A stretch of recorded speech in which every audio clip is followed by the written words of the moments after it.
ఈ సంవత్సరం దేవుడు మనకిచ్చిన సంఘ వాగ్దానం, the year of his restoration. 2025 the year of his restoration. ప్రియమైన దేవుని బిడ్డలారా, దేవుడు సమస్తాన్ని తన ఆధీనంలో కలిగినటువంటి వాడు. ఆయన మన జీవితాల్లో గొప్ప ఉద్దేశంతో ఈ లోకానికి వచ్చాడు. దేవుడు మన కోసం కలిగి ఉన్నటువంటి ప్రణాళిక చాలా గొప్పది. ఆ ప్రణాళిక మన పట్ల నెరవేర్చాలని దేవుడు ఆశపడుతున్నాడు. అయితే నువ్వు దాని కొరకు సిద్ధంగా ఉంటే నువ్వు చేయాల్సిన పని ఏం లేదు. నీ మనస్సుని, నీ హృదయమును సిద్ధపరచుకొని ఉంటే ఈ 2025వ సంవత్సరం నీ జీవితంలో గతంలో నువ్వు కోల్పోయిన దాన్ని అంతటిని పునరుద్ధరణ చేస్తాడు, తిరిగి తీసుకొని వస్తాడు. ఆమేన్. నీ ఆరోగ్యాన్ని పునరుద్ధరణ చేస్తాడు. Praise the lord.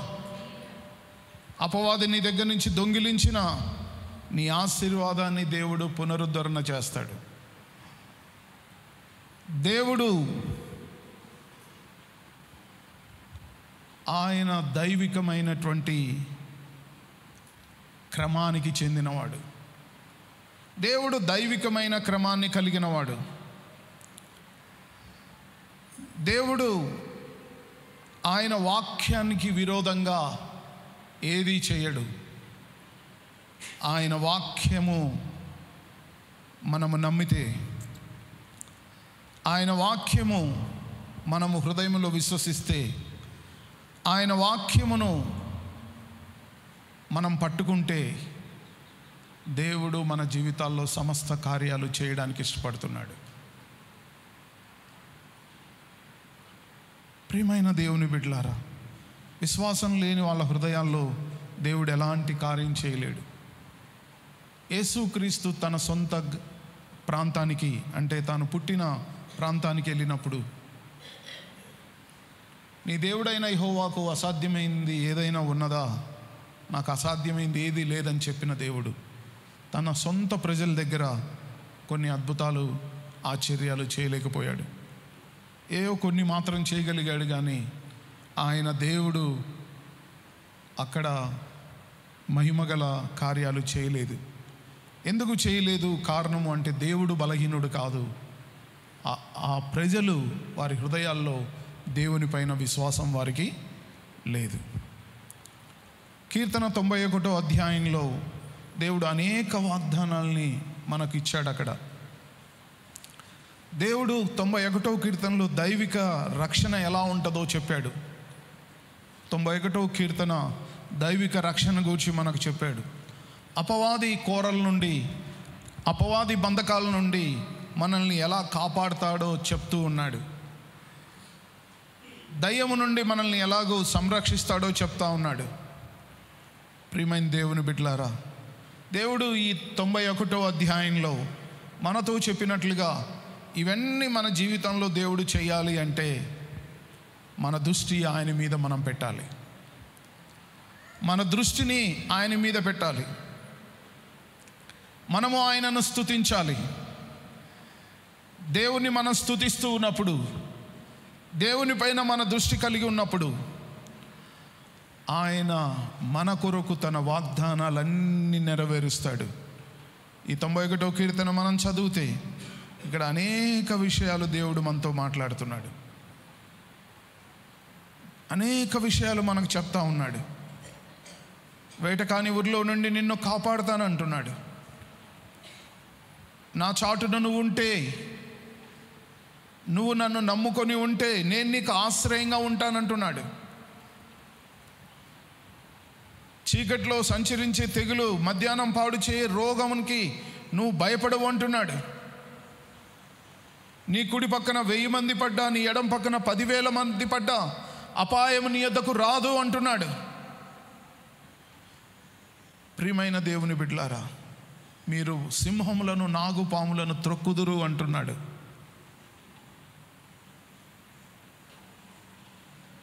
దీర్ఘాయువును నేను మీకు కలగజేస్తాను అంటున్నాడు. ఇవన్నీ కూడా దేవుడు చెప్పిన ప్రతిదీ మన జీవితాల్లో చేయాలంటే మనకు కావాల్సింది ఒకే ఒకటి. ఏంటది? విశ్వాసము. అందరు చెప్పండి గట్టిగా. దేవుడు చెప్పిన ప్రతిదీ పొందాలంటే నాకు విశ్వాసం కావాలి.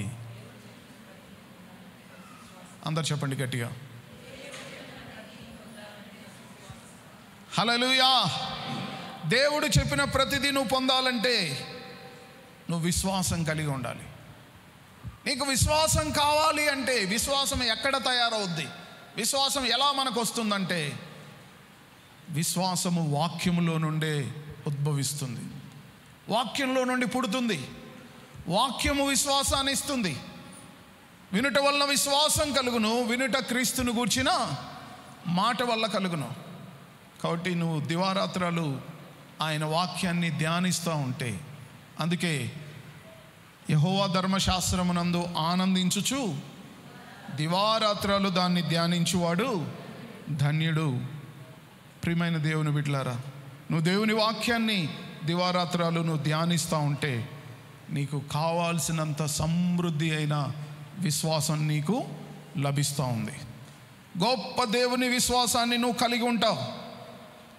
ఎంత నీ హృదయంలో విశ్వాసం నువ్వు కలిగి ఉంటావో అంతగా నీ జీవితం ఫలవంతంగా మారుతుంది. అతడు నీటి కాలవల యోరున నాటబడిన చెట్టుగా ఉండి ఆకు వాడక తన కాలమందు ఫలమిచ్చు చెట్టు వలె ఉండును. అతడు చేయునదంతయు సఫలమగును. ఆమేన్. ప్రియమైన దేవుని బిడ్డలారా, నీ జీవితంలో నువ్వు చేసేవన్నీ సఫలం కావాలంటే, దేవుడు నీ జీవితాన్ని సఫలము చేయాలి అంటే నీకు ఒకటే కావాలి, విశ్వాసము. ఈ విశ్వాసం నువ్వు కలిగి ఉండాలి అంటే నువ్వు దివారాత్రాలు దేవుని మాటలు ధ్యానము చేస్తూ ఉండాలి. మరలా మరలా మరలా మరలా ఆ మాటల్ని నువ్వు గుర్తు చేసుకుంటూ పోవాలి. ఏవేలు గ్రంథంలో మనం చూద్దాం. ఈ సంవత్సరం మన వాగ్దానాన్ని చూద్దాం. ఏవేలు గ్రంథము 2వ అధ్యాయము 25వ వచనం చదువుకుందాం.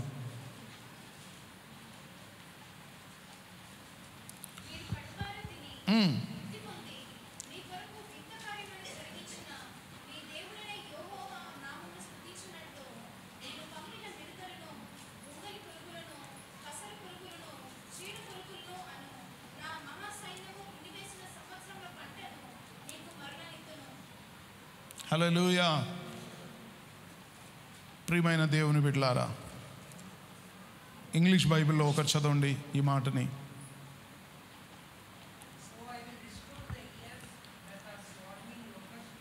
So I will restore the years. దేవుడు అంటున్నాడు, అపవాది నీ దగ్గర నుంచి తీసుకున్న సంవత్సరాల పంటనంతా కూడా, సంవత్సరాల నువ్వు కోల్పోయిన దాన్ని అంతటిని కూడా నేనేం చేస్తాను? పునరుద్ధరణ చేస్తాను. Amen. I will restore the years. నువ్వు గతంలో కోల్పోయిన దాన్ని అంతా కూడా. హల్లెలూయా.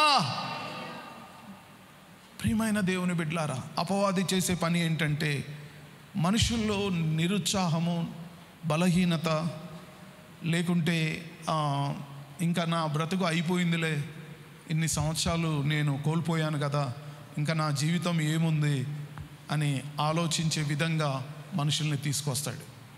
అయితే దేవుడు చెప్తున్నాడు, నువ్వు కోల్పోయిన దాన్ని అంతా కూడా నేను మరలా ఇస్తాను. నువ్వు కోల్పోయిన దాన్ని అంతా కూడా మరలా నేను నీకు ఇస్తాను. ప్రియమైన దేవుని బిడ్డలారా, మనుష్యునికి ఇది అసాధ్యము, కానీ దేవునికి ఇది సాధ్యము. దేవుడు పునరుద్ధరణ చేయువాడు. అందరు చెప్పండి, దేవుడు పునరుద్ధరణ చేయువాడు. God restore. దేవుడు పునరుద్ధరణ చేయువాడు. హల్లెలూయా. కాబట్టి 2025వ సంవత్సరం మునుపెన్నడూ చూడనటువంటి విషయాలన్నిటినీ కూడా, గతంలో మనము కోల్పోయిన దాన్ని అంతటినీ కూడా ఈ 2025వ సంవత్సరం మనం పొందుకున్నట్లు దేవుణ్ణి మనం కొనియాడదాం, దేవుణ్ణి మనము ఆరాధించుదాం, దేవుణ్ణి మనము మహిమపరుద్దాం, దేవుణ్ణి మనము కొనియాడుదాం. ప్రియమైన దేవుని బిడ్డలారా, దేవుడు కోరుకునేది ఏంటంటే ఆయన మన జీవితంలో నాణ్యమైన వాటిని మనం కలిగి ఉండాలని, శ్రేష్టమైన వాటిని కలిగి ఉండాలని, బలమైన వాటిని కలిగి ఉండాలని, రెండంతల దీవెన మనం కలిగి ఉండాలని దేవుడు మన పట్ల ఆశ కలిగి ఉన్నాడు. కాబట్టి మనము నాణ్యమైన వాటిని కలిగి ఉండాలి. అది సమృద్ధిగా మనం కలిగి ఉండాలి. ఆమెన్. ఒకటి నాణ్యమైనది, రెండవది సమృద్ధి. అందరు చెప్పండి, నాణ్యమైనది, సమృద్ధి కలిగినది. హల్లెలూయా. నాణ్యమైనది, సమృద్ధి కలిగినది. అది ఏ విషయంలోనైనా సరే. ఎందుకు నీ జీవితంలో నాణ్యమైన దాన్ని కోల్పోయి సమృద్ధిని కోల్పోయి బ్రతుకుతున్నావు? దేవుడు 91వ కీర్తనలో చూస్తే నేను నీకు దీర్ఘాయువుని ఇస్తానంటున్నాడు. ఎందుకు సగం వయసు రాకముందే నీ ఆరోగ్యాన్ని అంతా కోల్పోతున్నావు? ఎందుకు పేదరికంలో, ఇబ్బందిలో, కష్టంలో బ్రతుకుతున్నావు? పేదరికం అనేది భక్తి కాదు. ప్రియమైన దేవుని బిడ్డలారా, దేవుడు మన జీవితాల్లో నాణ్యమైన దాన్ని, సమృద్ధి అయిన దాన్ని మనం కలిగి ఉండాలని కోరుతున్నాడు. అందుకే దేవుడు పునరుద్ధరణ చేస్తానంటున్నాడు.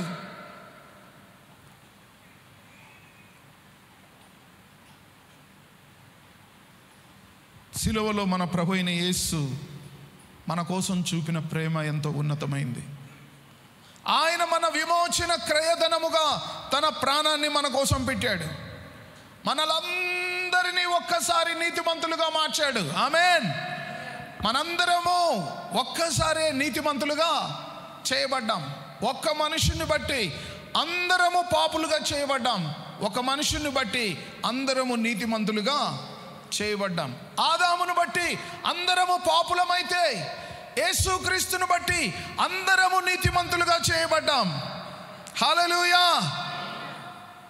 ఆయన మన పాపాలన్నిటినీ తుడిచివేశాడు, మన దోషాలన్నిటినీ కడిగివేశాడు. ప్రియమైన దేవుని బిడ్డలారా, ఆయన మనల్ని నీతిమంతులుగా చేశాడు. మన పాపములన్నిటిలో నుండి మనకు విడుదల ఇచ్చాడు. మన పాపమునే కాదు, మన శాపమును కూడా తొలగించాడు. సిలువను ఎక్కిన ప్రతివాడు శాపగ్రస్తుడు అని వ్రాయబడింది.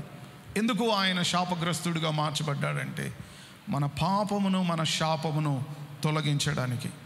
కాబట్టి 2025వ సంవత్సరం నువ్వు పాపములో గడిచిన దినాల్లో నువ్వు కోల్పోయిన దాన్ని అంతటిని కూడా దేవుడు నీ పాపము తీసివేయడంతో పాటు అలాగే నువ్వు కోల్పోయిన ఆ సమృద్ధిని, లేకుంటే నువ్వు కోల్పోయిన ఆ నాణ్యతను దేవుడు తిరిగి నీకు ఇస్తాడు. ఆమెన్.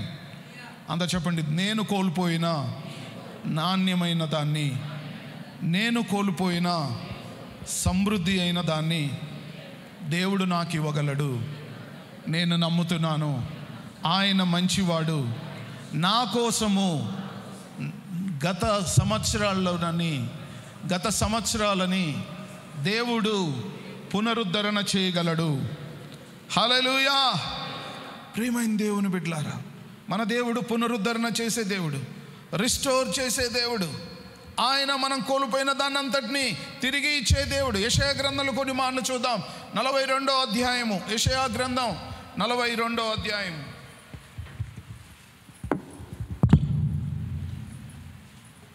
22వ వచనం చదువుదాం.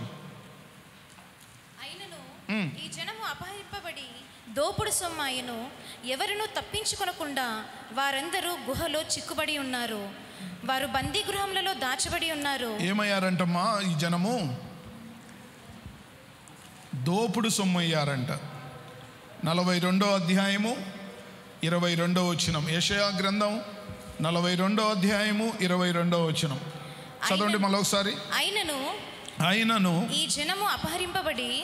జనము అపహరింపబడి దోపుడు సొమ్మాయను ఎవరును తప్పించుకొనకుండా వారందరూ గుహలలో చిక్కుబడి ఉన్నారు. వారు బందీ గృహములలో దాచబడి ఉన్నారు. దోపుడు పాలైరి విడిపించువాడెవడనూ లేడు. దోపుడు పాలైరి విడిపించువాడెవడనూ లేడు. అపహరింపబడిరి తిరిగి రప్పించుమని చెప్పువాడెవడనూ లేడు. Praise the Lord. ఈ ప్రజలు అనగా నా ప్రజలు అపహరింపబడ్డారు, దోపుడు చేయబడ్డారు. ఏం చేయబడ్డారంట? దోపుడు అంటే మన దగ్గర ఉన్న వాటన్నిటిని తీసేసుకునేవాడు. ఎవరు మన దగ్గర ఉన్న వాటిని తీసేసుకుంటున్నారు? ఎవరు మనల్ని దోపిడీ చేస్తున్నారు? యేసయ్య అన్నాడు మత్తయి యోహాను సువార్త 10:10లో, దొంగతనమును హత్యను నాశనం చేయటకొచ్చును కానీ వాడు మన దేనికి రాడు. కాబట్టి దొంగ అనే అపవాది వాడు దోపుడు చేస్తున్నాడు. మన దగ్గర ఉన్న వాటిని లాగేసుకుంటున్నాడు. మనం పొందుకోవలసిన వాటిని, మనము అనుభవించవలసిన వాటిని తీసేసుకుంటున్నాడు. అందుకే వాడు దొంగ, వాడు నరహంతకుడు, వాడు దోచుకొనివాడు అని వ్రాయబడి ఉంది. కాబట్టి దొంగతనమును హత్యను నాశనము చేయటకొచ్చును కానీ మరి దేనికిని రాడు. ఏం చేస్తున్నాడు ఈ అపవాది? ఈ జనము అపహరింపబడి దోపుడు సొమ్మాయను. ఏమైపోయారంట వీళ్ళు? దోపుడు సొమ్ము. ఎవరి దగ్గర మీకు రావాల్సిన వాటన్నిటిని ఎవరు మీ దగ్గర నుంచి దోచుకుంటున్నారు? గట్టిగా చెప్పండి. ఎవరు? అపవాది. గట్టిగా చెప్పాలి, గట్టిగా చెప్పండి. ఎందుకు అపవాది దోచుకుంటున్నాడు? మన హృదయాల్లో దేవుని మీద మనకు విశ్వాసం లేదు, వాక్యం మీద మనకు విశ్వాసం లేదు, దేవుని మీద వాక్యం మీద మనకు విశ్వాసం లేదు. కనుక ఈ అవకాశము అపవాదికి ద్వారం తెరిచి పెడతా ఉంది. నీ కుటుంబము ద్వారం తెరిచి పెడతా ఉంది. నీ జీవితము అపవాదికి ద్వారం తెరిచి పెడతా ఉంది. కాబట్టి నీ దగ్గర ఉన్న వాటినన్నిటినీ కూడా అపవాది దోచుకుంటున్నాడు. ఎవరును తప్పించుకొనకుండా వారందరూ గృహాలలో చిక్కుబడి ఉన్నారు. వారందరూ బందీ గృహములో దాచబడి ఉన్నారు. దోపుడు పాలైరి విడిపించువాడెవడనూ లేడు. అపహరింపబడిరి తిరిగి రప్పించుమని చెప్పువాడెవడనూ లేడు. ఏమండి? అపహరించబడ్డారు, దోపుడు సొమ్మయ్యారు, బందీ గృహంలో ఉంటున్నారు. వారికి ఉన్న వాటన్నిటినీ అపవాది తీసేసుకుంటున్నాడు. వారిని విడిపించువాడు ఎవరూ లేరు. వారిని విడిపించమని, మమ్మల్ని విడిపించమని అడిగేవారు లేరు. కనుక అపవాది వాడి పని వాడు శుభ్రంగా చేసేసుకుంటున్నాడు.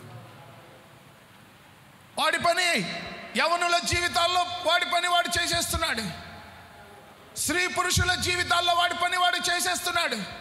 ఎందుకంటే అడిగేవాళ్ళు లేడు, మమ్మల్ని విడిపించమని మొరపెట్టేవాళ్ళు లేడు, సహాయం కొరకు చూసేవాళ్ళు లేడు. కనుక అపవాది దోచుకుంటున్నాడు. కాబట్టి ఈ మధ్యాహ్న కాలంలో మనం అడుగుదామా? నువ్వు అడిగితే దేవుడు కార్యం చేయడానికి సిద్ధంగా ఉన్నాడు. హల్లెలూయా.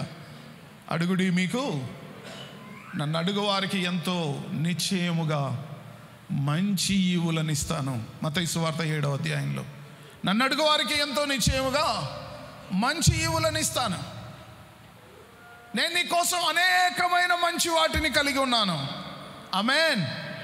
నువ్వు అడిగితే, నువ్వు నమ్మితే, నువ్వు దేవుని స్తుతిస్తే దేవుడు నీ జీవితంలో నీకు రావాల్సిన వాటన్నిటిని నీకు అనుగ్రహిస్తాడు. నీకు రావాల్సిన వాటన్నిటిని నీకు దయచేస్తాడు. ఎంతకాలం దేవునికి లోబడక అపవాది మోసానికి లోబడుతుంటావు? ఎంతకాలం నీ శరీరాన్ని, నీ జ్ఞానాన్ని, నీ బుద్ధిని నమ్ముకుంటావు? వాక్యాన్ని నమ్ము, జీవం గల దేవుణ్ణి నమ్ము. నీ కోల్పోయిన ఆరోగ్యాన్ని తిరిగి దేవుడు నీకు పునరుద్ధరణ చేస్తాడు. నీవు కోల్పోయినటువంటి శాంతి సమాధానాన్ని దేవుడు పునరుద్ధరణ చేస్తాడు. నీ కుటుంబంలో నువ్వు కోల్పోయిన మేలుని దేవుడు నీకు పునరుద్ధరణ చేస్తాడు. ఎంతకాలం అపవాది చేత దోచబడుతుంటావు? ఎంతకాలం అపవాదికి బానిసగా ఉంటావు? ఎంతకాలం అపవాదికి అవకాశాన్ని ఇస్తావు? ఎంతకాలం అపవాది కాళ్ళ కింద నలిగిపోతావు? ఐగుప్తు దేశంలో నలిగిపోతున్న ఆయన ప్రజలను విడిపించడానికి ఆ రోజు ఆయన పరలోకం దిగి ఆ పర్వతం మీదకి వచ్చాడు. ఈరోజు మనల్ని విడిపించడానికి ఆయన పరలోకం దిగి 2000 సంవత్సరాల కిందట ఇజ్రాయేలు దేశంలో పుట్టాడు. గొల్గోతా కొండపైకి ఎక్కాడు. ఆ కొండపైన తన ప్రాణాన్ని బలిగా అర్పించాడు. మన శత్రువైన గొలియాతుని యేసుక్రీస్తు ఎక్కడ సిలువ వేయబడ్డాడండి? గొల్గోతా పర్వతం మీద. ఏ పర్వతం అంటే అది? గొల్గోతా పర్వతం. దావీదు చంపింది ఎవరిని? గొల్యాతుని. గొల్యాతు చంపబడిన తర్వాత దావీదు వాని శిరస్సును పట్టుకొని వచ్చాడు. ఆ శిరస్సును పట్టుకొని వచ్చి ఆ కొండ మీద గుంత తీసి అక్కడ ఆ శిరస్సును ఏం చేశారు? పాతి పెట్టారు. ఎవరి గొల్యాతు? ఎవరి గొల్యాతు? అపవాది. చెప్పండి, ఎవరి గొల్యాతు? గట్టిగా చెప్పండి. అపవాది. ఏం చేశాడు ఈ గొల్యాతుని చూసి దావీదు? భయపడ్డా? చెప్పండి, భయపడ్డా? ఇజ్రాయేలీలందరూ భయపడతా ఉన్నారు. సౌలు రాజు భయపడతా ఉన్నాడు. ఎందుకంటే వాడు భయంకరంగా ఉన్నాడు. ఈరోజు నువ్వు భయపడుతూ ఉన్నావు. నువ్వు భయపడాల్సింది దేవుడికి, సమస్య కాదు. నువ్వు భయపడాల్సింది దేవుడికి, లోకానికి కాదు. నువ్వు భయపడాల్సింది దేవునికి, పాపానికి కాదు. నువ్వు భయపడాల్సింది దేవునికి, రోగానికి కాదు. దావీదు దేవునికి భయపడేవాడు, దేవుణ్ణి ప్రేమించేవాడు, దేవుణ్ణి తన హృదయంలో కలిగి ఉన్నాడు. అందరూ ఆ గొల్యాతును చూసి వణికిపోతుంటే దావీదు వాడిని చూసి అన్నాడు, ఎందుకు ఈ సున్నతి లేని ఫిలిష్తీయుని చూసి మీరందరూ భయపడుతున్నారు? ఎందుకు వీడిని చూసి భయపడుతున్నారు? ప్రియమైన దేవుని బిడ్డలారా, ఈరోజు నువ్వు భయపడుతూ ఉన్నావు. ఎందుకంటే నీకు దేవుణ్ణి ప్రేమించే మనసు లేదు, దేవుణ్ణి ఆశ్రయించే ఆశ లేదు. నీ చుట్టూ ఉన్న సమస్యలు, ఇబ్బందులు, కష్టాలు, బాధలు, కొదువలు, అనారోగ్యాలు, వీటన్నిటినీ నీ చుట్టూ పెట్టుకొని వాటిని గొల్యాతులాగా భయంకరంగా చూసుకుంటూ వణికిపోతూ భయపడుతూ జీవితాన్ని కొనసాగిస్తున్నావు. ఎంతకాలం గొల్యాతుకు భయపడతావు? ఎంతకాలం నీ కుటుంబాన్ని వేధిస్తున్న సమస్యకు భయపడతావు? చాలా సంవత్సరాల నుంచి కొన్ని సమస్యలు మీ కుటుంబాన్ని వేధిస్తూనే ఉన్నాయి, కాళ్ళ కింద పెట్టి తొక్కుతూనే ఉన్నాయి. కారణం ఏంటో తెలుసా? కారణం ఏంటో తెలుసా? నీ హృదయంలో దేవుని వాక్యము లేకపోవడం. దేవుని మీద నీకేం లేదు? ప్రేమ లేదు. నువ్వు నిజంగా దేవుని ప్రేమిస్తే, కీర్తన గ్రంథం రాయబడి, దుష్టుల ఆలోచన చొప్పున పాపుల మార్గమున అపహాసకులు కూర్చుని చోట, అది సెకండ్. ఈ పైన చేసే ఈ 3 పనులు ఏం చేస్తుంటాం మనం? బాగా రెగ్యులర్గా చేస్తాం. రెగ్యులర్గా చేసే పని ఏంది? దుష్టుల ఆలోచన. ఎవరి ఆలోచన తీసుకుంటాం? దుష్టుల ఆలోచన. ఎవరు దుష్టులు? మన చుట్టూ ఉన్నారు కావలసినంత మంది. మనల్ని చెడగొట్టడానికి కావలసినంత మంది ఉన్నారు. సరే, వాడు చెడగొట్టేవాడు ఉన్నాడు, నీకు కూడా ఏముంది లోపల? అడ్డుదారిలో పోదామని ఉంది, కానీ స్ట్రైట్గా దేవుడిని అడుగుదామని లేదు. ఏ దారిలో పోదాం? అడ్డుదారిలో. ఏమండి, బ్లెస్సింగ్స్ రావడానికి అడ్డుదారులు ఏవి లేవు. సూటి అయిన దారి ఒకటే ఉంది, అదే ప్రభు అయిన యేసుక్రీస్తు. హల్లెలూయా. కాబట్టి నీ బుద్ధిని, జ్ఞానాన్ని నమ్ముకుంటున్నావు. దుష్టుల ఆలోచన చొప్పున నడవక పాపుల మార్గమున అపహాసకులు కూర్చుని చోట కూర్చుండక యెహోవా ధర్మశాస్త్రమునందు ఆనందించుచు, దేవుళ్ళో ఆనందిస్తూ, దేవుణ్ణి ఆశ్రయిస్తూ ఉంటే దావీదు వలె నీకు కూడా నీ కుటుంబంలో ఉన్న సమస్య నీకు చాలా చిన్నదిగా కనబడుద్ది. హల్లెలూయా. ఎట్లా కనబడుద్ది? చాలా చిన్నది.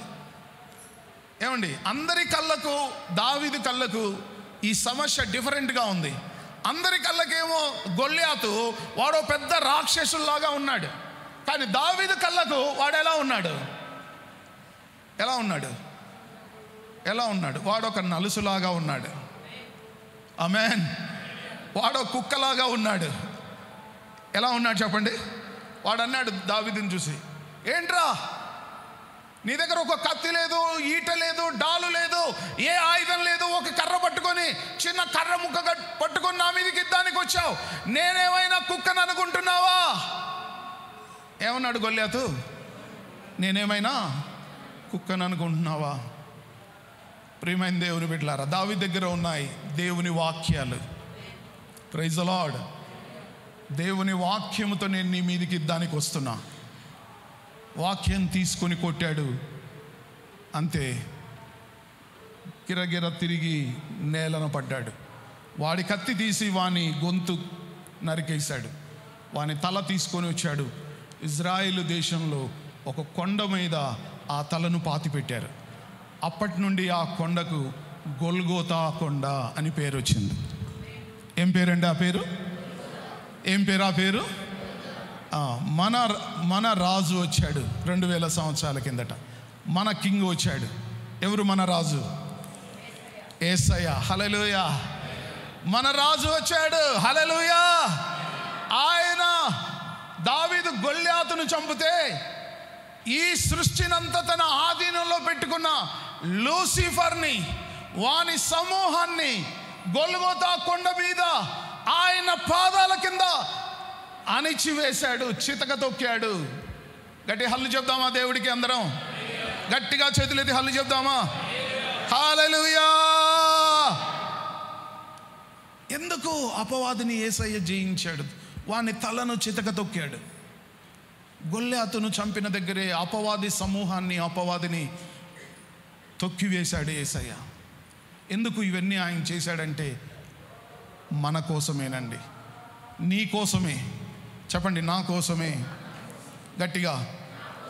మరేం చేస్తావు? ఇంకా దోపుడు సొమ్ము అవుతావా, లేకుంటే పోయిన దాన్ని అంతా తిరిగి తెచ్చుకుంటావా? దోపుడు సొమ్ము అవుతావా, పోయిన దాన్ని తిరిగి తెచ్చుకుంటావా? ఎంతమంది మీ పోయిన దాన్ని అంతా తిరిగి తెచ్చుకోవాలనుకుంటున్నారు? నీకు ఆశ లేకపోతే దేవుడు ఏం చేయలేడండి. ఆశ గల ప్రాణాన్ని ఏం చేస్తాడు? తృప్తిపరుస్తాడు. ఆమెన్. కాబట్టి నీ మనసు మార్చుకో.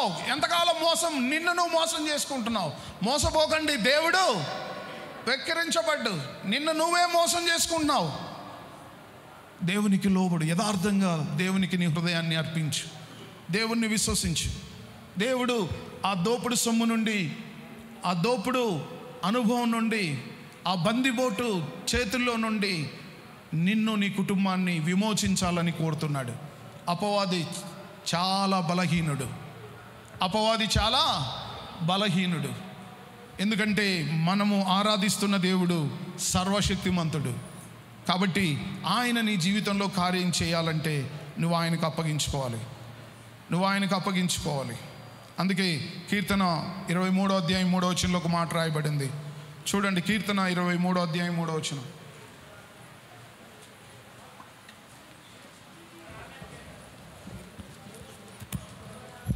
నా ప్రాణమునకు ఆయన సేద తీర్చుచున్నాడు, తన నామమును బట్టి నీతి మార్గంలో నన్ను నడిపించుచున్నాడు. గాఢాంధకారపు లోయలో నేను సంచరించినను. నరేష్, మీ ముగ్గురు ముందుకు రండి, మా ఇక్కడికి రండి. చదవండి. గాఢాంధకారపు లోయలో నేను సంచరించినను, ఏ అపాయమునకు భయపడను. ముందుకు. నీవు నాకు తోడైయుందువు. నరేష్, ఇంకా ముందుకు రా. నీ దుడ్డుకర్రయు నీ దండమును నన్ను ఆదరించును. నా శత్రువుల ఎదుట నీవు నాకు భోజనము సిద్ధపరచుదువు. నూనెతో నా తల అంటి ఉన్నావు, నా గిన్నె నిండి పొర్లుచున్నది. నేను బ్రతుకుది. చాలమ్మా. 3వ వచనంలో మనం చూస్తే ఇక్కడ నా ప్రాణమునకు ఆయన సేద తీరుస్తున్నాడు. ఇంగ్లీష్ బైబిల్లో ఆ మాట చదవండి. 23వ అధ్యాయము కీర్తన 3వ వచనం. He restores my soul.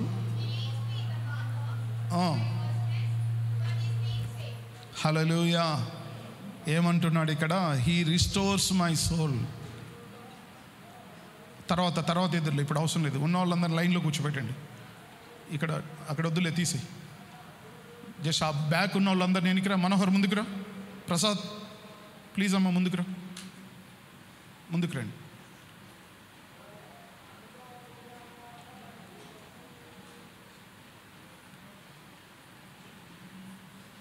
Sandeep అంటున్నాం. మనోజ్ నువ్వు అక్కడే ఉండి వచ్చిన వాళ్ళని లైన్లో కూర్చోబెట్టు. అక్కడే ఉండు.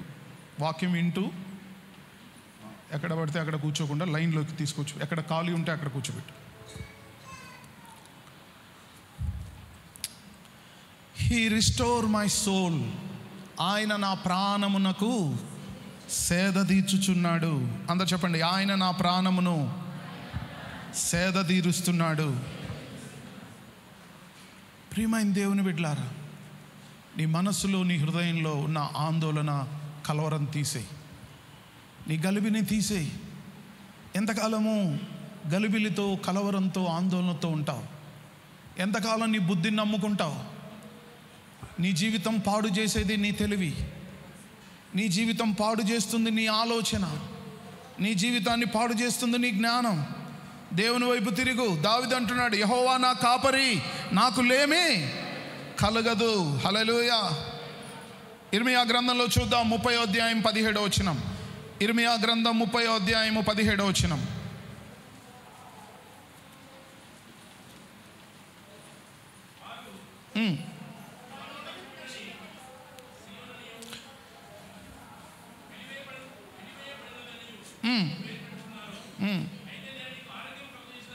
అయితే నేను నీకు ఆరోగ్యము కలగజేసేదను, నీ గాయములను మాన్పెదను. హల్లెలూయా. 17వ వచనంలో ఆయన అంటాడు, వారు ఎవరునూ లక్ష్య పెట్టని సియోననియు వెలివేయబడినదనియు నీకు పేరు పెట్టుచున్నారు. ఏమని పేరు పెడుతున్నారంట? వారు ఎవరునూ లక్ష్య పెట్టని సియోననియు వెలివేయబడినదనియు నీకు పేరు పెడుతున్నారు. వెలివేయబడినదని నీకు పేరు పెడుతున్నారు. అయితే దేవుడు నీకేం చేయాలనుకుంటున్నాడంట? 17వ వచనంలో, అయితే నేను నీకు ఆరోగ్యము కలగజేసేదను, నీ గాయములు మాన్పెదను. ఇదే యెహోవా వాక్కు. హల్లెలూయా. వారు నిన్నేమో వెలివేయబడినదని, ఎవరు లక్ష్య పెట్టని దానమని నీకు పేరు పెట్టారు. ఏమా వింటున్నారా? మనుషులు ఎలా చూస్తున్నారంట నిన్ను?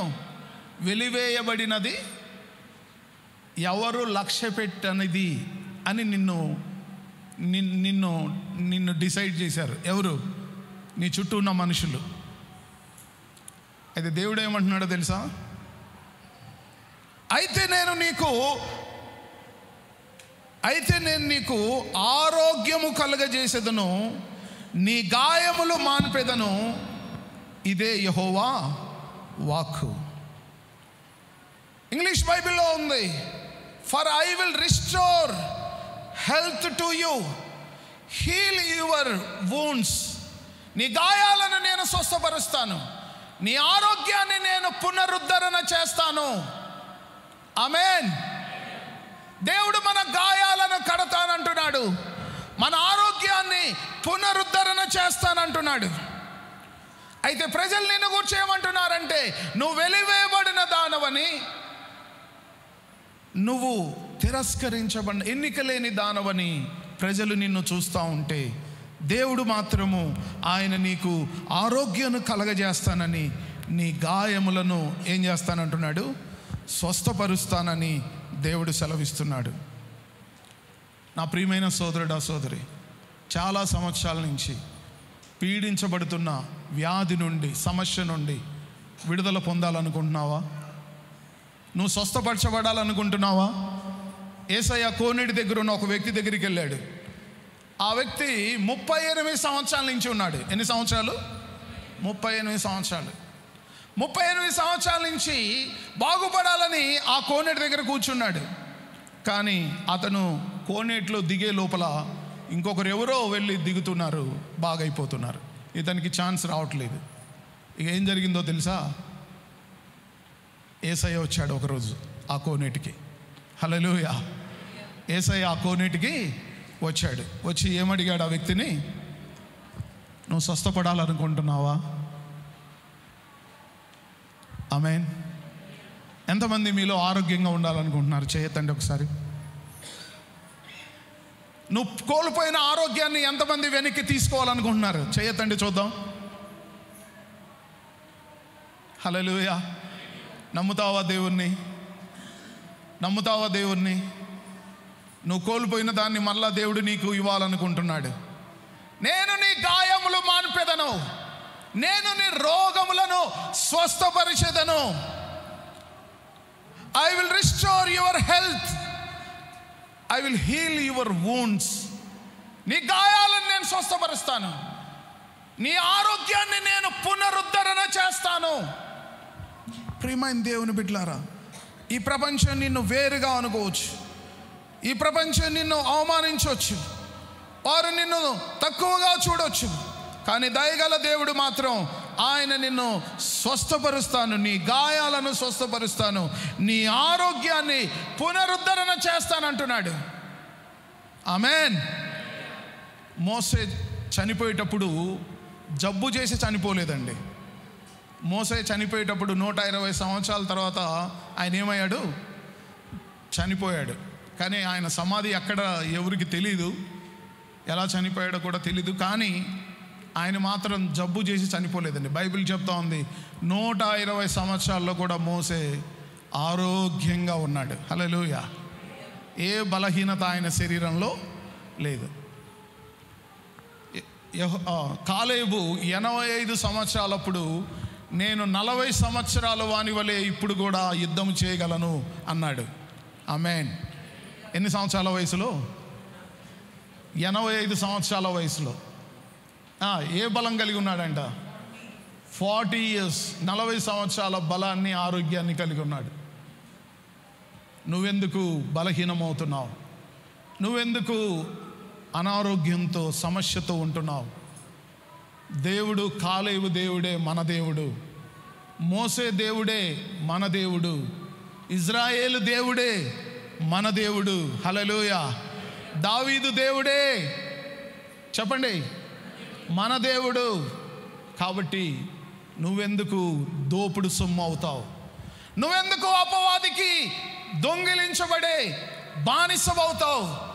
నువ్వెందుకు బందీ గృహంలో ఉంటావు? నువ్వెందుకు వాని కోరల కింద, వాని కబంధ హస్తాల కింద, వాని కాళ్ళ కింద నువ్వు ఉంటావు?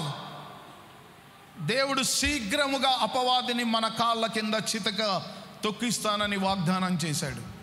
ఎందుకు శరీరానికి, లోకానికి బానిస అయిపోతున్నావు? ఎందుకు లోకం వెంట బానిసలాగా తిరుగుతూ ఉన్నావు? నువ్వు దేవుని బిడ్డవు, ఆయన స్వరూపంలో ఉన్నావు, నువ్వు ఆయన పోలిక, నువ్వు ఆయన బిడ్డవి. ఆయన నిన్ను వెతుక్కుంటూ 2000 సంవత్సరాల కిందట నీ కొరకే ఈ లోకానికి వచ్చాడు. యేసు అనగా తన ప్రజలను వారి పాపముల నుండి ఆయనే రక్షించును గనుక ఆయనకు యేసు అను పేరు పెట్టబడును. నిన్ను రక్షించడానికే వచ్చాడు ఆ రక్షకుడు. ఆయన నిన్ను విమోచించడానికి వచ్చాడు. నిర్గమకాండంలో కొన్ని మాటలు మనం చూద్దాం. 22వ అధ్యాయము 1వ వచనం. ఒకడు ఎద్దునైనను గొర్రెనైనను దొంగిలించి దాని అమ్మినను చంపినను ఆ ఎద్దుకు ప్రతిగా 5 ఎద్దులను, ఆ గొర్రెలకు ప్రతిగా 4 గొర్రెలను ఇయ్యవలెను. దొంగ కన్నము వేయుచుండగా వాడు దొరికి చచ్చినట్లు కొట్టబడిన యెడల అందువలన రక్తాపరాధం ఉండదు. ఒకడు ఎవడైనా దొంగిలిస్తే దొంగిలించిన దానికి ఎంత ఇవ్వాలంట? చదువు మరోసారి. ఒకడు ఎద్దునైనను గొర్రెనైనను దొంగిలించి దాని అమ్మినను చంపినను ఆ ఎద్దుకు ప్రతిగా 5 ఎద్దులను ఆ గొర్రెకు ప్రతిగా 4 గొర్రెలు ఇవ్వాలి. ఎవడైనా సరే ఇజ్రాయేలీలో వాని గొర్రెనైనా ఎద్దునైనా చంపినా దొంగిలించిన, ఆ దొంగిలించిన వాడు చంపిన వాడు ఎద్దుకైతే 5 ఎద్దులు, గొర్రెలకైతే 4 గొర్రెలు, ఒకదానికి 5 ఒకదానికి 4 తిరిగి ఇవ్వాలి. వింటున్నారండి? ఎన్ని ఇవ్వాలంట? 1 తీసుకుంటే 5 ఇవ్వాలి. 1 తీసుకుంటే అంతా చెప్పండి. 1 తీసుకుంటే అపవాది ఎన్ని తీసుకున్నాడు మీ దగ్గర నుంచి? ఎన్ని తీసుకున్నాడు? చాలా తీసుకున్నాడు కదా. ఆరోగ్య విషయంలో తీసుకుంటున్నాడు, ఆర్థిక విషయంలో తీసుకుంటున్నాడు, కుటుంబం శాంతి సమాధానాల విషయాల్లో తీసుకుంటున్నాడు. వాడి పనే దొంగిలించడం. వాడి పేరే దొంగ. చెప్పండి, వాడి పేరే దొంగ. వాడి పేరే నరహంతకుడు. వాడు దోచుకునేవాడు. వాడు తీసేసుకుంటున్నాడు నీ దగ్గర నుంచి అన్ని. అయితే దేవుని వాక్యం చెప్తుంది, ఎవడైనా ఒక ఎద్దును దొంగిలిస్తే దానికి ప్రతిగా ఎన్ని ఎద్దులు ఇవ్వాలి? 5 ఇవ్వాలి. హల్లెలూయా. 4 అంటే 100%, 5 అంటే 120, 120. హల్లెలూయా. ఒక్కదానికి ఎన్ని? 5. నీ జీవితంలో అపవాది దొంగిలించిన అన్ని కూడా దేవుడు తిరిగి నీకు ఎన్ని తీసుకొస్తాడంట? ఎన్ని తీసుకొస్తాడు? 120. గట్టిగా చెప్పండి, ఎన్ని తీసుకొస్తాడు? గట్టిగా. ఒకదానికి 5. ప్రియమైన దేవుని బిడ్డలారా, నీ నష్టం ఎంత ఉంటే దేవుడు నీకు ఇవ్వబోయే ఆశీర్వాదము అంతకు డబలు 5 అంతలు ఉంటుంది. 2 అంతలు కాదు. ఎన్ని అంతలంట? 5 అంతలు. నువ్వు ఒక్కదాన్ని కోల్పోతే 5టిని ఇవ్వాలి. కొరింథీయులకు రాసిన పత్రిక 9వ అధ్యాయము 8వ వచనం చదువుదాం. 1 కొరింథీ 9వ అధ్యాయం 8వ వచనం.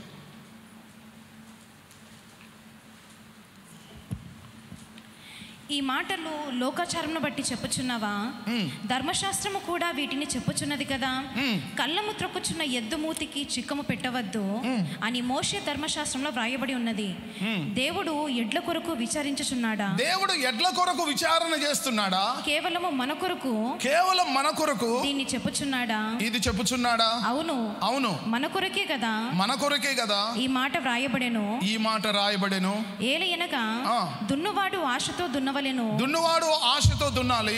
కళ్ళము తొక్కించువాడు పంటలో పాలు పొందునను ఆశతో త్రొక్కింపవలెను. మీ కొరకు ఆత్మ సంబంధమైనవి మేము విత్తి ఉండగా మీ వలన శరీర సంబంధమైన ఫలములు కోసుకొనుట గొప్ప కార్యమా? ప్రియమైన దేవుని బిడ్డలారా, దేవుని వాక్యము ఏమని మాట్లాడుతుందంటే, లోకాచారాన్ని బట్టి చెప్పుకొనుచున్నారా? ధర్మశాస్త్రం కూడా వీటిని చెప్పుచున్నది కదా. కళ్ళము తొక్కుచున్న ఎద్దు మూతికి చిక్కం పెట్టవద్దు అని మోసే ధర్మశాస్త్రంలో వ్రాయబడి ఉన్నది. దేవుడు ఎడ్ల కొరకు విచారిస్తున్నాడా? కేవలం మన కొరకు దీనిని చెప్పుచున్నాడా? అవును, మన కొరకే కదా ఈ మాట వ్రాయబడెను. కళ్ళము తొక్కుతున్న ఎద్దు మూతికి చిక్కం పెట్టవద్దు. ఏం పెట్టొద్దంట? చిక్కం పెట్టవద్దు. ప్రియమైన దేవుని బిడ్డలారా, దేవుడు ఎద్దును గురించి విచారించట్లేదండి. ఎవరైతే తన పని చేయాలని ఆశపడుతున్నారో, సేవ చేస్తున్నారో వాళ్ళ విషయంలో దేవుడు విచారణ కలిగి ఉన్నాడు. వారి విషయంలో దేవుడు దీవించాలని కోరుతున్నాడు. అందుకే సేవ చేసే వారిని దేవుడు 2 అంతలుగా ఆశీర్వదిస్తానంటున్నాడు. ప్రియమైన దేవుని బిడ్డలారా, ఈ రోజుల్లో సేవకులు ఎలా అయిపోయారంటే, దేవుడు సేవకు పిలిచేది, దేవుడు సేవకు ఎవరిని పిలుస్తాడంటే యవ్వన ప్రాయంలో. ఏ ప్రాయము? గట్టి చెప్పండి. ఇప్పుడు ఎవరు సేవ చేయాలనుకుంటున్నారు?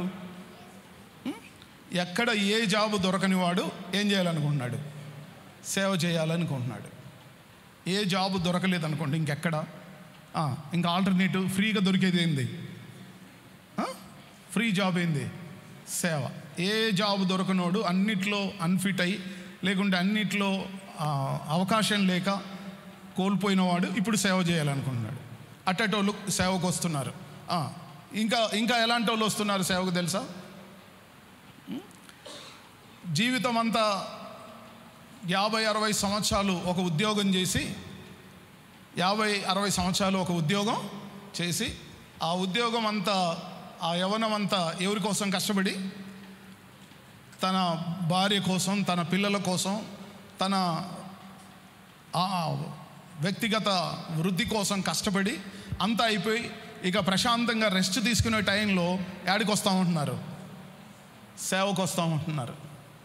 అయితే యేసయ్య ఆ సేవకు ఎవరిని పిలుస్తున్నాడు? యవ్వనస్తులను. ఏ వయసు వాళ్ళను? టీనేజ్. ఎవరిని పిలుస్తున్నాడంట? ఆర్మీలోకి ఒక వ్యక్తిని సెలెక్ట్ చేసుకోవాలంటే 30 నుంచి 40 ఏళ్ళు ఉన్నవాడిని సెలెక్ట్ చేసుకుంటారండి ఆర్మీ జాబుకి. ఇప్పుడు కొత్తగా మోడీ ఇంకొక పథకం తీసుకొచ్చాడు. ఏంటది? అగ్నివీర్. ఈ అగ్నివీర్లో ఎన్ని సంవత్సరాలు పెట్టుకుంటాడంట? కరెక్ట్గా 5 years. 18 ఏళ్ళ నుంచి 23 ఏళ్ళ వరకు పెట్టుకుంటాడు. ఇంకా ఆ తర్వాత ఏం చేస్తాడు? ఇంటికి పంపించి వేరే జాబ్ ఏదైనా చేసుకోమని చెప్తాడు. ఎందుకు అంత చిన్న వయసులో తీసుకుంటారంటే సేవ చేయడానికి ఆ టైమే పనికి వస్తుంది. ఆమేన్. దేవుని సేవ చేయడానికి ఏ టైం కావాలి? యవ్వన ప్రాయం. యేసుక్రీస్తు తను సేవకు, తనతో పాటు పరిచర్యకు కొంతమందిని ఏర్పరచుకునేటప్పుడు గలిలయ ప్రాంత సముద్ర తీరానికి వెళ్ళాడు. ఆ తీరానికి వెళ్తే అక్కడ చేపలు పట్టి ఆ జాలర్లను కనుగొన్నాడు. పేతురు, యోహాను, అంద్రేయ, వాళ్ళందరూ ఏ వయసులో ఉన్న వాళ్ళు తెలుసా? 16 నుండి 20 సంవత్సరాల లోపు వాళ్ళు. ఎంత వయసు అంట? 16 నుండి 20 సంవత్సరాల లోపు వాళ్ళు దేవుడు కనుగొని సేవకు పిలిచాడు. యేసయ్యకున్న 12 మంది టీంలో అందరూ 20 సంవత్సరాల లోపు వాళ్ళే. 40 సంవత్సరాల వాడు లేడు, 60 సంవత్సరాల వాడు లేడు. ప్రియమైన దేవుని బిడ్డలారా, దేవుడు మన గురించి ఆలోచిస్తున్నాడు. ఆయన కొరకు సమర్పించుకొని త్యాగం చేసే వచ్చే ఆయన పిల్లల కోసం దేవుడు ఆలోచిస్తున్నాడు. దేవుడు ఎద్దును గురించి విచారిస్తున్నాడా? కాదు. పౌలు అంటున్నాడు, కాదు, మన గురించే ఆయన విచారణ చేయుచున్నాడు. హల్లెలూయా. ప్రియమైన దేవుని బిడ్డలారా, తమ జీవితాలు, యవ్వన జీవితాలు దేవునికి అర్పించి సేవ చేసే వాళ్ళని రెట్టింపు ఆశీర్వాదానికి పాత్రులుగా దేవుడు చేస్తాడంట. తిమోతికి రాసిన మొదటి పత్రిక 5వ అధ్యాయము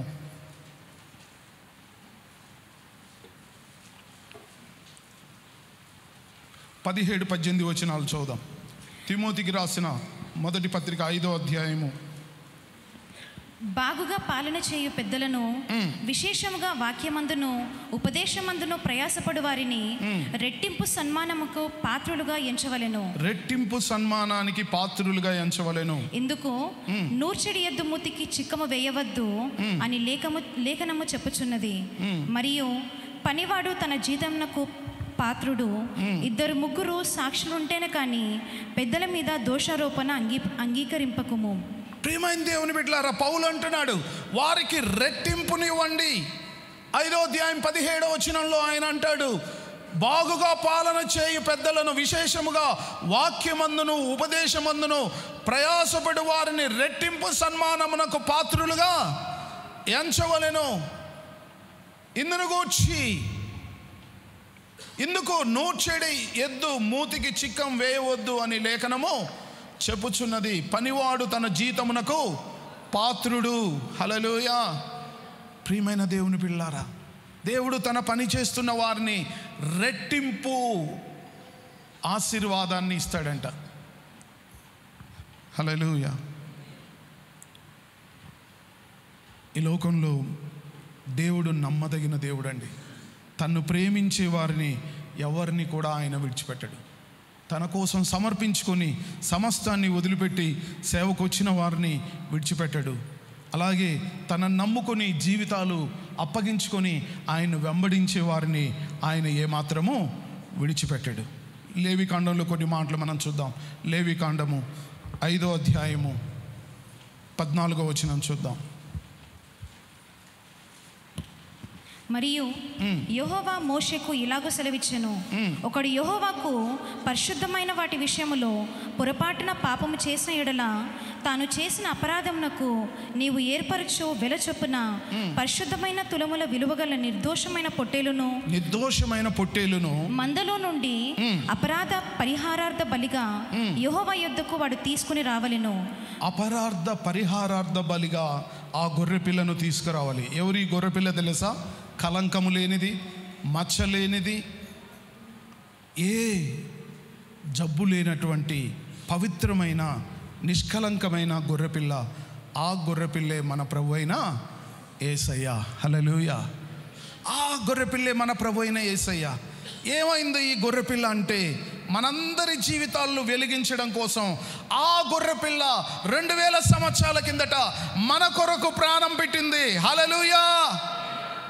ఆ గొర్రెపిల్ల ఏం చేసిందంటే, మనం పోగొట్టుకున్న దాన్ని అంతటిని పునరుద్ధరణ చేయడానికి ఆయన తిరిగి లేచి సిలువలో సమాప్తమాయనని చెప్పి తిరిగి లేచి ఈరోజు సమస్త ఆశీర్వాదాలన్నీ మనకు సమృద్ధిగా అనుగ్రహిస్తూ ఉన్నాడు. హల్లెలూయా. కీర్తన గ్రంథం 69వ అధ్యాయం 4వ వచనం చూద్దాం. కీర్తన 69వ అధ్యాయం 4వ వచనం.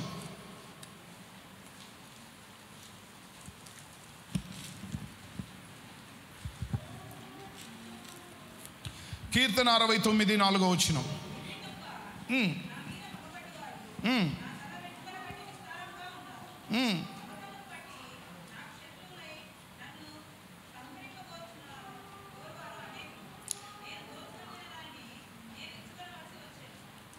హల్లెలూయా. ప్రియమైన దేవుని బిడ్డలారా, యేసయ్య మనందరి కోసం తన ప్రాణాన్ని ఇచ్చాడండి. మనందరి కోసం ఆయన కొట్టబడ్డాడు, ఆయన శిక్ష వేయబడ్డాడు, ఆయన దొంగిలించబడ్డాడు, ఆయన అపహరించబడ్డాడు, ఆయన మరణించాడు, ఆయన తనకున్న దాన్ని అంతా కూడా కోల్పోయాడు, అప్పగించాడు. ఎందుకు యేసయ్య ఇవన్నీ చేశాడు అంటే, మనము పోగొట్టుకున్నవన్నీ మనకు తిరిగి ఇవ్వడానికి యేసయ్య మన నిమిత్తమై వీటన్నిటినీ చేశాడు. హల్లెలూయా. యోహాను సువార్త 15వ అధ్యాయంలో ఒక మాట చూద్దాం. యోహాను సువార్త 15వ అధ్యాయము 25వ వచనం. యోహాను సువార్త 15వ అధ్యాయము 25వ వచనం. అయితే నన్ను నిర్హేతుకముగా ద్వేషించిరి అని వారి ధర్మశాస్త్రములలో రాయబడిన వాక్యం నెరవేరునట్లు. ఎందుకు యేసయ్యను వీళ్ళందరూ ద్వేషించారు అంటే, ధర్మశాస్త్రంలో వ్రాయబడిన ప్రకారము ఆయన జీవితంలో అలా జరగాలని చెప్పి వ్రాయబడి ఉందని చెప్పి యేసయ్య అందుకోసమే నేను ఈరోజు ద్వేషించబడుతున్నాను, అపహరించబడుతున్నాను, హింసించబడుతున్నాను, నేను ఈ విధంగా దోపుడు చేయబడుతున్నాను అని చెప్పాడు. కారణం ఏంటంటే, ఆయన అలా చేయడం బట్టి, ఆయన అలా కోల్పోవటం బట్టి, ఆయన అలా అవమానించబట్టి, ఆయన అలా శిక్ష భరించటం బట్టి, అపవాది మన దగ్గర నుంచి దొంగిలించిన వాటంతటిని ఆయన తీసుకొని 5 అంతలు మరలా మనకు ఇప్పుడు ఇస్తూ ఉన్నాడు. గట్టి హల్లు చెప్దామా యేసయ్యకి? హల్లెలూయా.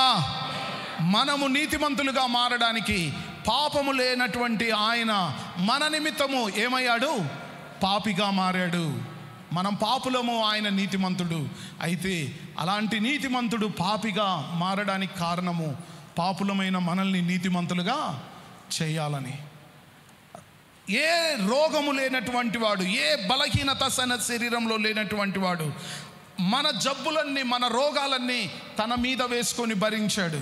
యెషయా గ్రంథంలో రాయబడింది, నిశ్చయముగా అతడు మన రోగములను భరించెను, మన వ్యసనములను వహించెను. ఎందుకు అంటే, మనము ఆరోగ్యవంతులం అవ్వడానికి ఆయన మన రోగాలన్నీ తీసుకుని ఈరోజు మనకు ఆరోగ్యాన్ని ఇచ్చాడు. మనకు నీతినిచ్చాడు, మనకు ఆరోగ్యాన్ని ఇచ్చాడు. సిలువను ఎక్కు ప్రతివాడు శాపగ్రస్తుడు అని వ్రాయబడింది.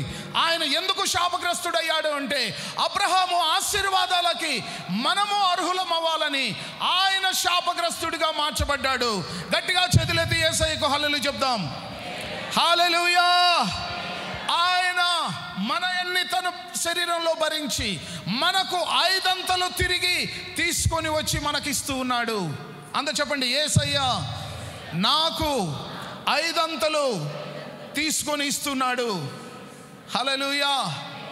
కాబట్టి యేసయ్య నీకు 5 అంతలు ఇవ్వాలని కోరుతున్నాడు. రోమీలకు రాసిన పత్రిక 5వ అధ్యాయము 17వ వచనంలో ఒక మాట చూద్దాం. రోమా 5వ అధ్యాయం 17వ వచనం.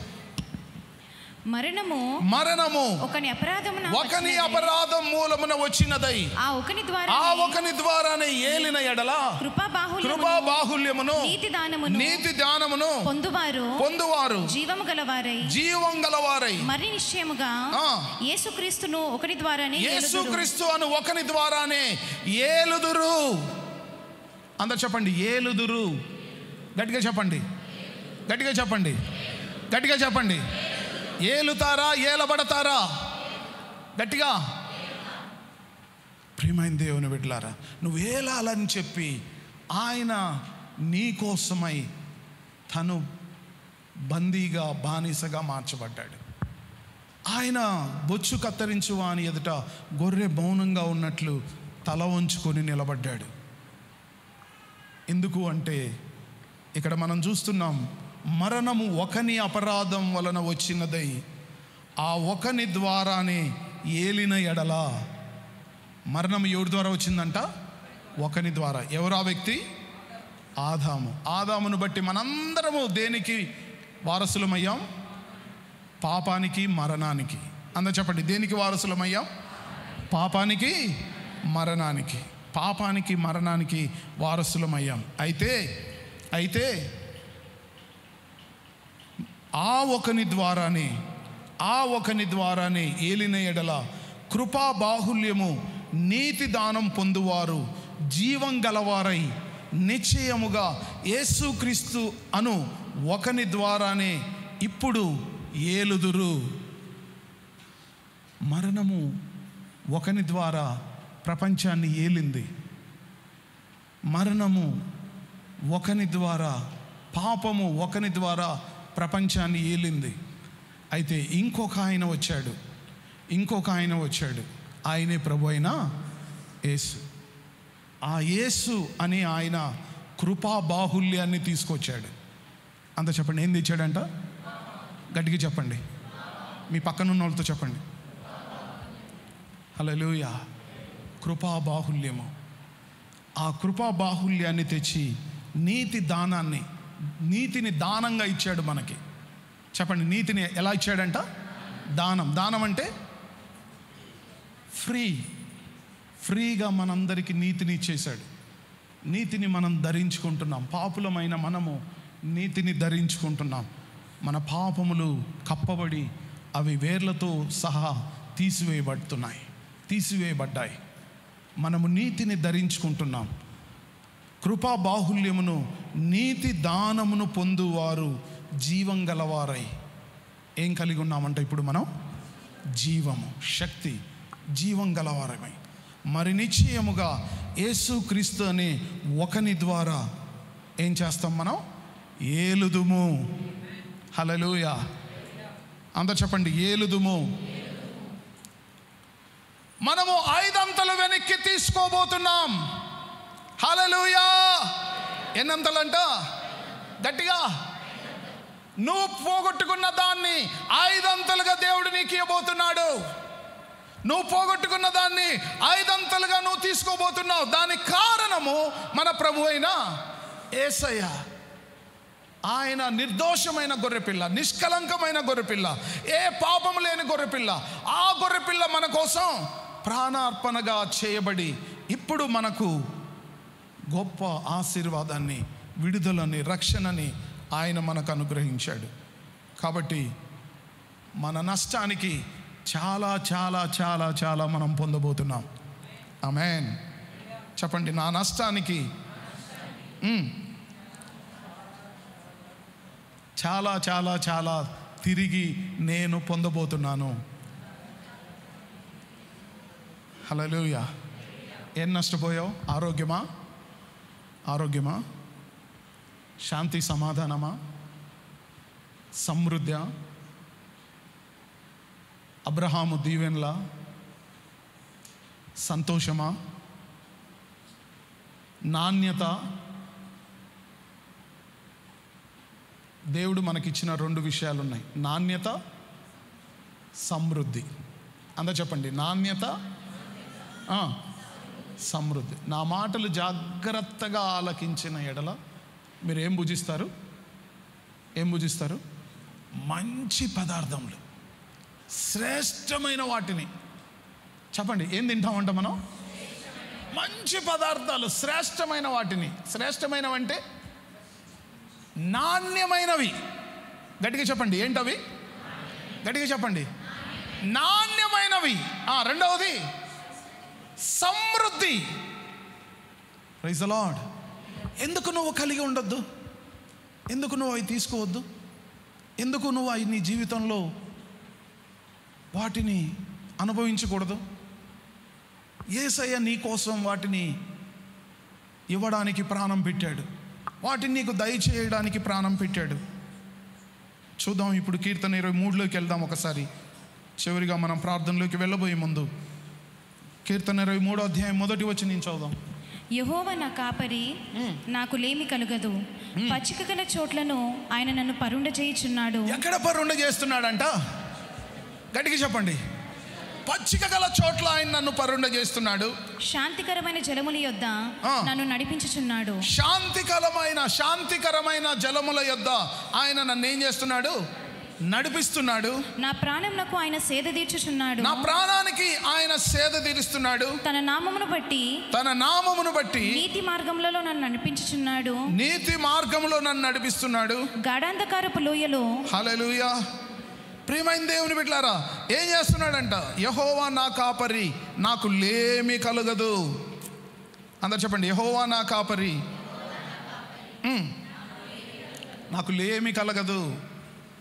ప్రియమైన దేవుని బిడ్డలారా, నాకు ఈ కీర్తన అంటే చాలా ఇష్టం. ఈ కీర్తన చాలా ఇష్టపడతాను. నేను ప్రతిరోజు నా ప్రార్థనలో ఈ కీర్తన ఒప్పుకుంటాను, మాట్లాడతాను, పాడతాను, లేకుంటే మాట్లాడతాను. ఎందుకు అంటే ఇది విశ్వాసపు వాక్కులతో నిండిన కీర్తన. దేవుడు ఇక్కడ మాట్లాడుతున్నాడు, యెహోవా నా కాపరి, నాకు లేమి కలగదు. ప్రియమైన దేవుని బిడ్డలారా, నువ్వు దేవుణ్ణి స్తుతిస్తూ ఉంటే దేవుడు నీకు సమృద్ధిని తీసుకొని వస్తాడు. దేవుడు సమృద్ధిని తీసుకొని వస్తాడు. మేము ఈ హైదరాబాద్ పట్టణానికి వచ్చినప్పుడు మా అన్నయ్య సేవకి ఇక్కడికి పంపించాడు. ఆయన పంపించేటప్పుడు ఛార్జీ మాత్రం ఇచ్చి పంపిస్తాడు, ఇంకా మిగతా ఏమి ఇవ్వడు. ఏమిస్తాడు చెప్పండి గట్టిగా? ఛార్జీకి ఇచ్చి పంపిస్తాడు. వీడికి వచ్చాక ఏం చేయాలి? ఆయన పైన చూడాలి. ఎవరికి వెళ్ళి చూడాలి? ఆయన వైపు చూడాలి. అలాగా ఈ హైదరాబాద్ పట్టణానికి వచ్చాం. అయితే మేము నేర్చుకున్న అనుభవం ఏంటంటే, యెహోవా నా కాపరి, నాకు లేమి కలగదు. హల్లెలూయా. ప్రియమైన దేవుని బిడ్డలారా, నేను ఈ పట్టణానికి వచ్చాక ప్రార్థన చేయడం, దేవుని స్తుతించడం, దేవుని కొనియాడడం మొదలుపెట్టాను. చాలాసార్లు చెప్పాను, దేవా నువ్వు మాకిచ్చిన ఆశీర్వాదాలన్నిటినీ నేను అనుభవించాలి, నా కుటుంబం అనుభవించాలి, నా పిల్లలు అనుభవించాలి. మా పిల్లలు, నేను రామంతపూర్లో ఉన్నప్పుడు ఆలోచించాను, నా చుట్టూ చాలా స్కూల్స్ ఉన్నాయి. ఈ స్కూల్ అన్నిటిలో హయ్యెస్ట్ స్కూల్ ఏంటి అంటే, డబ్బు పరంగా కాదండి, అన్నిటి పరంగా బాగా ఉండే స్కూలు, స్టాండర్డ్ అన్నీ అని చూస్తే ఒక ఆయన అన్నాడు, రామంతపూర్ స్ట్రీట్ నెంబర్ 8లో ఒక స్కూల్ ఉందండి, చాలా పెద్ద ప్లే గ్రౌండ్ ఉంటుంది, చాలా పెద్ద స్కూలు, చాలా బాగుంటుంది అని చెప్పారు. దేవా, మా పిల్లల్ని ఎందుకు అక్కడ చదివించకూడదు? యెహోవా నా కాపరి, నాకు లేమి కలగదు. హల్లెలూయా. దేవుడు అనుకున్నట్టుగానే ఆ స్కూల్లోకి వెళ్ళగలిగాం. టూ వీలర్లో వెళ్తూ నలుగురం వెళ్ళేవాళ్ళం. ఎంతమంది? నలుగురం. ఏ ప్రార్థనకి వెళ్ళాలన్నా టూ వీలర్లో ఎంతమంది? నలుగురం. దేవుని స్తుతించాను. దేవా, నేనెందుకు 4 వీలర్ కలిగి ఉండకూడదు? హల్లెలూయా. ఏం కలిగి ఉండకూడదు? 4 వీలర్. నేనెందుకు ఒక మంచి వెహికల్ కలిగి ఉండకూడదు? నేను నిన్ను నమ్ముతున్నాను అని స్తుతించడం మొదలుపెట్టాను. దేవుడు అద్భుతంగా 2009వ సంవత్సరం దేవుడు నాకు కొత్త వెహికల్ని అనుగ్రహించాడు. హల్లెలూయా. మేము ఉప్పల్లో ప్రేయర్ పెడుతున్నప్పుడు ఇక్కడే ఎస్తేరమ్మ ఉన్నారా? ఎస్తేరమ్మ ఎక్కడ? వాళ్ళ బిల్డింగ్లో ప్రేయర్ పెట్టేవాళ్ళం. రామంతపూర్ నుంచి అటు వచ్చాం. ఆ బిల్డింగ్లో ఉంచి చాలా సంవత్సరాలు దేవుడు వారి స్థలం ఇచ్చారు. అక్కడ దేవుని స్తుతించాం. సడన్గా ఆ కుటుంబాల మధ్యలో సమస్య వచ్చింది. ఒక కుటుంబం మమ్మల్ని వ్యతిరేకించారు. మీరు ఇమ్మీడియట్గా ఖాళీ చేయాలన్నారు. పాపం ఎస్తేరేమో ఆ రోజు మా పక్కన నిలబడింది, కానీ ఒకటే అయింది. అయితే దేవుడు ఉన్నాడు. హల్లెలూయా. నాగరాజు నేను హైదరాబాద్లో స్థలాలని వెతకడం మొదలుపెట్టాం. ఓ స్థలం కావాలి అని వెతకడం మొదలు పెడితే మేము వెళ్తే 6,000 అని చెప్పేవాళ్ళు. 2011లో గజం ఎంత? 6,000. సరే 6,000 కొందామా అంటే 1,00,000 రూపాయలు కూడా లేదు. ఒక 100 గజాలు కొనాలంటే ఎంత కావాలి? 6 లక్షలు కావాలి. మా దగ్గర ఏం లేదు, 1,00,000 కూడా లేదు. కానీ ఎవరున్నారు? 1,00,000 కోట్ల కంటే మించిన గొప్ప దేవుడు ఉన్నాడు. గట్టి హల్లి చెప్దామా? ఎవరిని కలిగి ఉన్నాం మనం? లక్షల కోట్ల కంటే మించిన గొప్ప దేవుణ్ణి కలిగి ఉన్నాం. ధైర్యం తెచ్చుకున్నాం దేవుణ్ణి బట్టి. ఆమెన్. బయటకు వచ్చాము ఆ బిల్డింగ్లోంచి బయటకు వచ్చాం. దేవుని స్తుతించడం ప్రారంభించాం. దేవుడు 2000 అలాగే దేవుని స్తుతిస్తూ ఉంటే ఒక 2 సంవత్సరాల తర్వాత మళ్ళీ వెళ్ళి అడిగితే, మేము అడిగిన స్థలాన్ని మళ్ళీ వెళ్ళి అడిగితే 6,000 చెప్పింది అని చెప్పారు. 12,000 చెప్పారు. 6,000 2 సంవత్సరాల తర్వాత ఎంతకు పోయింది? 12,000. సరే 2013లో అడిగితే 12,000 అన్నారు. సరే మళ్ళీ 2 సంవత్సరాల తర్వాత మళ్ళీ వెళ్ళాం. అప్పుడు వెళ్తే ఎంత అన్నారు? 12 కాదు 24,000 అన్నారు. సరే ఇంకొక 6 కలుపుకోండి, ఎంత అన్నారు? 18,000 అన్నారు. 12ది ఒక 6 18,000 అన్నారు. ఏమవుతుంది? 2 సంవత్సరాలకి జంప్ అవుతుంది. సో నువ్వు ఎంత జంప్ అయినా ఎవరున్నారు? గట్టిగా చెప్పండి, యేసయ్య ఉన్నాడు. హల్లెలూయా. యెహోవా నా కాపరి. నమ్ముదామండి, దేవుడు మనకు కావలసిన వాటన్నిటినీ ఇవ్వడానికి సిద్ధంగా ఉన్నాడు. ఇవ్వడానికే ప్రాణం పెట్టాడు. ఆమేన్. ఒకని అపరాధం వలన అందరము మరణానికి బానిసలమైపోయి పాపులమైపోతే, మరి ఒకని ద్వారా కృపా బాహుల్యము నీతి దానము కలవారమై నిశ్చయముగా ఏలు నిమిత్తము ఏం చేస్తామంట? మనం ఇప్పుడు ఏలుతున్నాం. చెప్పండి, ఏం చేయాలి మనందరం? రూల్. హల్లెలూయా. ఏం చేయాలి? రూల్, ఏలాలి. 2015లో మళ్ళీ మేము వెతకడం ప్రారంభించాం. 12ది పోయి గజం ఎన్ని వేలకు వచ్చింది? 18,000. హల్లెలూయా. ఫైనల్గా ఈ స్థలాన్ని 18,000కు తీసుకున్నాం గజం. అందరూ చప్పట్లు కొట్టండి దేవునికి. గట్టిగా దేవుని స్తుతించుదాం. ప్రియమైన దేవుని బిడ్డలారా, 2021లో దేవుడు మాట్లాడాడు నాతో. కింద రేకులు వేసాం, స్థలం డబ్బులు పెట్టి స్థలం కొన్నాం.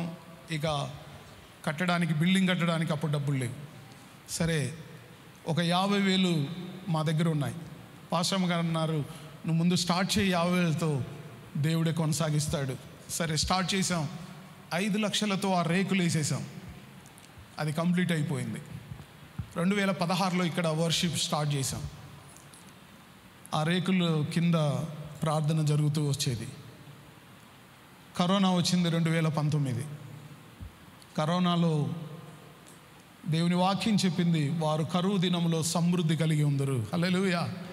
కరువు దినాల్లో ఏం కలిగి ఉంటారు? ఆ కరువులో దేవుడు సమృద్ధి ఇచ్చాడు. ఎక్కడ ఏ కొరత లేదు. కరోనా అయిపోతుంది. 2021లో వాక్యం చెప్తున్నాను నేను. దేవుడు నాతో మాట్లాడుతున్నాడు. యెరూషలేము మందిరాన్ని గురించి నేను మాట్లాడుతూ ఉంటే నా హృదయంలోకి ఈ మందిర దర్శనాన్ని దేవుడు తెస్తున్నాడు. ఈ మందిర దర్శనాన్ని తెస్తున్నాడు.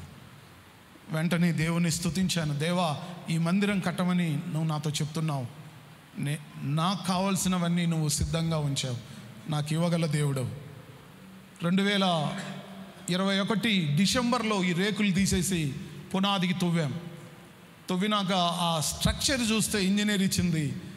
మళ్ళీ లోపల చిన్న అనుమానం, భయం ప్రారంభమైంది. 2021 డిసెంబరు ఆ పునాది, ఆ పిల్లర్లు, ఆ బీమ్స్ అవన్నీ చూస్తూ ఉంటే అమ్మో ఇది చాలా పెద్దగా కనపడుతూ ఉంది. చిన్న భయం లోపల వస్తూ ఉంది. 2022 జనవరి 1 ఈ పక్క బిల్డింగ్ కింద పార్కింగ్లో ఆరాధన నడిపిస్తున్నా. అలా 300 వాగ్దానాలు ఉన్నాయి. వాటిల్లో ఒక వాగ్దానం తీశాను. దేవా, ఇది నువ్వు కట్టమన్నావు, నేను స్టార్ట్ చేశాను. కానీ నాకు లోపల కలుగుతున్న అనుమానం, భయాన్ని నేను పోగొట్టుకోవాలి. నాతో నువ్వు మాట్లాడు అని చెప్తే ఆ వాగ్దానం ప్రార్థన చేసుకొని తీస్తే దేవుడు వాగ్దానాన్ని ఇచ్చాడు. ఆ వాగ్దానం ఎంత అద్భుతంగా ఉందంటే ఒకసారి చదువుతారా? 2వ దినవృత్తాంతాలు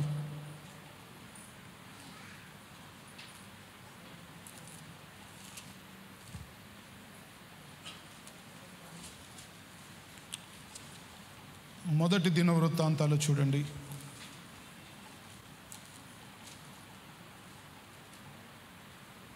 16వ వచనం. 1వ దినవృత్తాంతాలు 22:16. అందరం కలిసి చదువుదాం ఈ మాట. లెక్కింపలేనంత బంగారమును, వెండియు, ఇత్తడియు, ఇనుమును నీకు ఉన్నవి. కాబట్టి నువ్వు పని పూనుకొనుము, యెహోవా నీకు తోడుగా ఉండును. 300 వాగ్దానాల్లో ఒక వాగ్దానం తీస్తే ఈ మందిరాన్ని గురించి దేవుడు మళ్ళీ నాతో మాట్లాడుతున్నాడు. ఎంత అద్భుతకరుడండి మన దేవుడు. మన దేవుడు మాట్లాడే దేవుడు. మీ పక్కన వాళ్ళతో చెప్పండి, మన దేవుడు మాట్లాడే దేవుడు. మీ పిల్లలకు కూడా చెప్పండి రోజు, దేవుడు మన దేవుడు మాట్లాడతాడు, దేవుడు నీతో మాట్లాడతాడు అని చెప్పండి. దేవుడు మనతో మాట్లాడతాడు. దేవుడు నాతో మాట్లాడాడండి. ప్రియమైన దేవుని బిడ్డలారా, దాదాపు 1,30,00,000కు పైన ఈ బిల్డింగ్ కంప్లీట్ చేయడానికి దేవుడు శక్తినిచ్చాడు. గట్టి హల్లు చెప్దామా దేవునికి? హల్లెలూయా. ఎందుకు వచ్చాం? ఇప్పుడు ఏం చేయాలనుకుంటున్నాం? మనందరం కూడా ఏం చేయాలని మన దేవుడు కోరుతున్నాడు? రూల్. హల్లెలూయా. ఆ ఒకని ద్వారా మీరు ఏలుదురు. యెహోవా నా కాపరి, నాకు లేమి కలగదు. పచ్చిక గల స్థలాల్లో ఆయన నన్ను పరుండ చేస్తాడు. ఈ వాగ్దానం వచ్చినాక లోపలికి ఇంకా ప్రశాంతత వచ్చింది. ఎంత ప్రశాంతంగా నేను పాస్టమ్మ గారు ఉన్నామంటే ఈ పని పూర్తయ్యే వరకు మాకు ఏ టెన్షన్ రాలేదండి, ఏ ఒత్తిడి లేదు. కాకపోతే మాకు వచ్చిన ఒత్తిడి అంతా కూడా శారీరకమైన ఒత్తిడి. అంటే ఎక్కువసేపు పనిచేసాం, పని వాళ్ళతో కలిసి మేము కూడా పనిచేసాం. శారీరకమైన వ్యాయామం మంచిది. ఆమెన్. ఏ వ్యాయామం మంచిది? దేనికి ఒత్తిడి ఉండకూడదు? మనసుకు ఒత్తిడి ఉండకూడదు. దేనికి ఒత్తిడి ఉండాలి? బాడీకి ఒత్తిడి ఉండాలి. బాడీకి స్ట్రెస్, బాడీకి కష్టము, బాడీకి వ్యాయామం, ఎక్సర్సైజ్ ఉండాలి. ఆ 2.5 సంవత్సరం మేము సన్నగైపోతా ఉంటే అందరు అనేవాళ్ళంట పాస్టమ్మ గారి దగ్గరికి వచ్చి, పాస్టమ్మ గారు దిగులు పడుతున్నారా? ఏమనేవాళ్ళంట? దిగులు పడుతున్నారా? అబ్బే కొంచెం కూడా. లోపల ఎక్కడా కూడా ఏం లేదు, దిగులు లేదు, విచారము లేదు. పౌలు అంటాడు, మా బాహ్య పురుషుడు క్షీణిస్తున్నా మా అంతరంగ పురుషుడు స్ట్రాంగ్గా ఉన్నాడు, బలంగా ఉన్నాడు. ఆమేన్. మేమిద్దరం బలంగా ఉంటూ వచ్చాం. లోపల ఎంత ధైర్యం అంటే అది దేవుణ్ణి బట్టి, వాక్యాన్ని బట్టి కలిగింది. దేవుడు మీతో కూడా మాట్లాడుతున్నాడు. 2025వ సంవత్సరం నువ్వు ఒకటి నేర్చుకో, దేవుని సన్నిధిలో ఆత్మలో బలంగా ఉండడం నేర్చుకో. ఆత్మలో ఎలా ఉండాలంట? బలంగా, స్ట్రాంగ్. అందరు చెప్పండి, స్ట్రాంగ్, బలంగా. గొల్యాతు ముందు దావీదు ఎలాగున్నాడు? ఎలా ఉన్నాడు? గొల్యాతు ఆ హైట్ ఉంటే అంతకు 5 అంతలు ఎక్కువ ఉన్నాడు దావీదు. హల్లెలూయా. ఆత్మలో అంతకు 5 అంతలు. హల్లెలూయా. అందుకే అన్నాడు, సున్నతి లేని ఈ ఫిలిష్తీయుడు జీవంగల దేవుని సైన్యాన్ని తిరస్కరించడానికి వీడు ఎంతటి వాడు. ఆత్మలో బలంగా ఉంటావా? నీ సమస్య నిన్ను చూసి వనకాలి. నీ కుటుంబాన్ని వేధిస్తున్నా, అనేక సంవత్సరాల నుంచి నీ కుటుంబాన్ని తొక్కుతూ ఉన్నా, నీ కుటుంబాన్ని విచ్ఛిన్నం చేస్తున్నా, నిన్ను బలహీనపరుస్తున్నా, నిన్ను దరిద్రంలోకి లాక్కెళ్తున్నా సమస్యలన్నీ నిన్ను చూసి వనకాలి. ఎప్పుడు అంటే నువ్వు ఆత్మలో విశ్రాంతిలో ఉన్నప్పుడు. హల్లెలూయా. ఆత్మలో నువ్వు ఎలా ఉండాలంట? విశ్రాంతి. నీ ఆత్మకి ఏం కావాలి?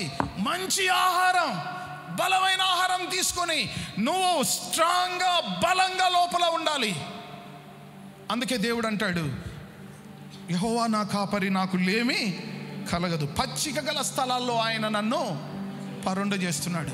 ఈ మాటలు వింటా ఉంటే, తింటా ఉంటే ఎంత బలం అండి లోపల. ఎంత బలము, ఎంత శక్తి, ఎంత ధైర్యము, ఎంత జీవము, ఎంత ఆరోగ్యము, ఎంత ప్రశాంతత, ఎంత ధైర్యము.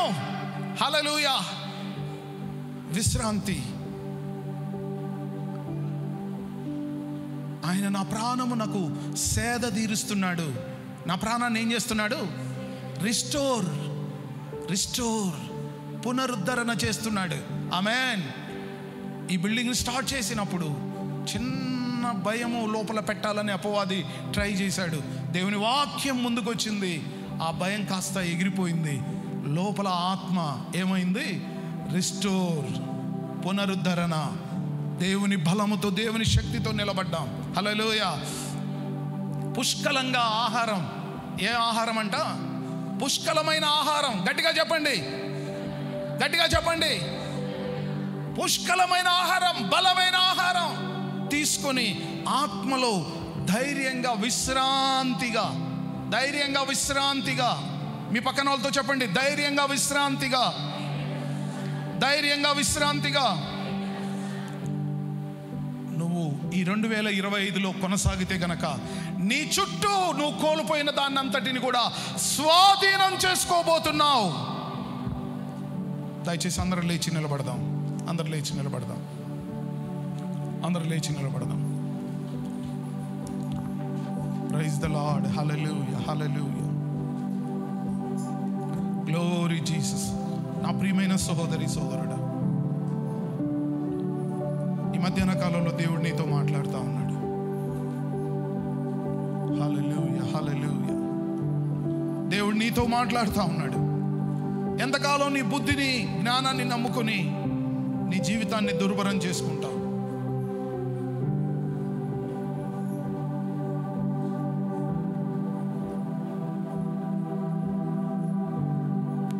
రూతు అనేక కష్టాల నుండి బయటికి వచ్చింది, అనేక ఇబ్బందుల్లో నుండి, శ్రమల్లో నుండి బయటికి వచ్చింది.